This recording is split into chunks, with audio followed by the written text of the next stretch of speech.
What do you make of the totality of it? We heard about the ramifications after McNair's death with a couple of staffers being placed on leave yesterday. Now Evans mentions the toxic culture in the statement I just read. What do you make of the totality of everything he just listed in that statement?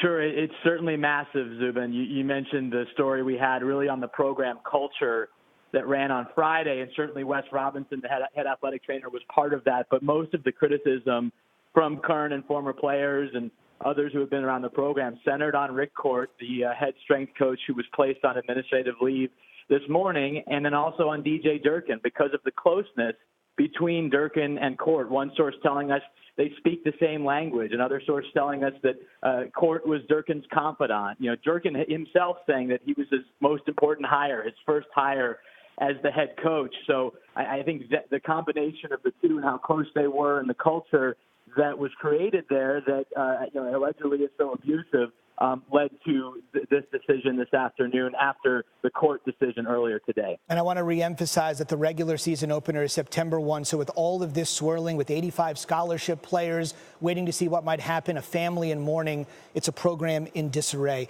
Take me inside the feeling, because you and Heather eloquently said in your piece that there is fear, culture, and intimidation racked throughout the Terp program. Take our viewers inside what it's like to be a Maryland Terrapin football player.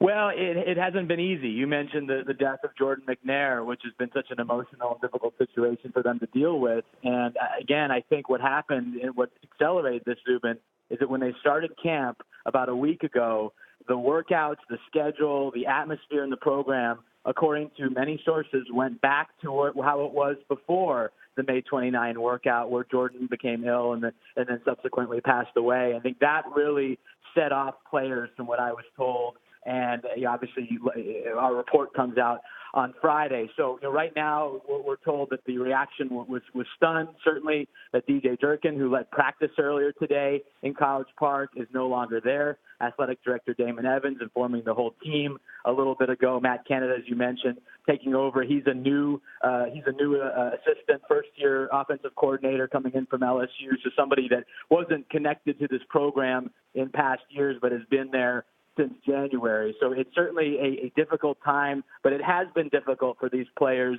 and everyone around that program because of the environment that has been created there the last few years. Yeah, you mentioned, obviously, Canada coming from outside the program, and right now that might actually not be the worst thing in the world if they really wanted to have a line of demarcation between what was happening and who's in charge now. Last couple of things for you. We know about the Urban Meyer situation. We know about this situation. Illinois, also in the Big Ten, fired their head coach Tim Beckman a few years ago because of alleged player mistreatment. Kevin Wilson at Indiana, same thing. You've covered the Big Ten for many, many years. This story, obviously, right now is in the spotlight. But what do you make of a rash of these stories with these negative headlines affecting the Big Ten Conference? Sure, and you can even include Michigan State to a degree, yes, and certainly Penn State going back a number of years.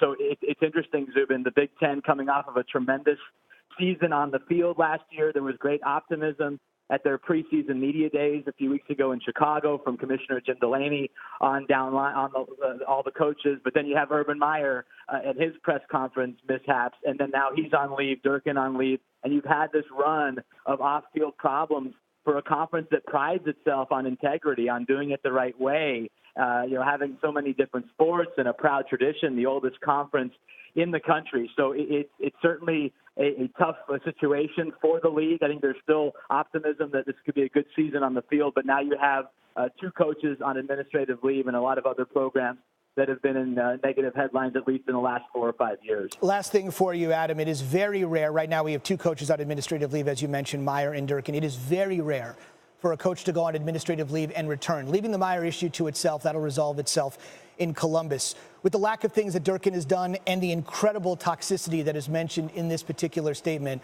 is this just probably the first step in probably the removal of DJ Durkin as head football coach?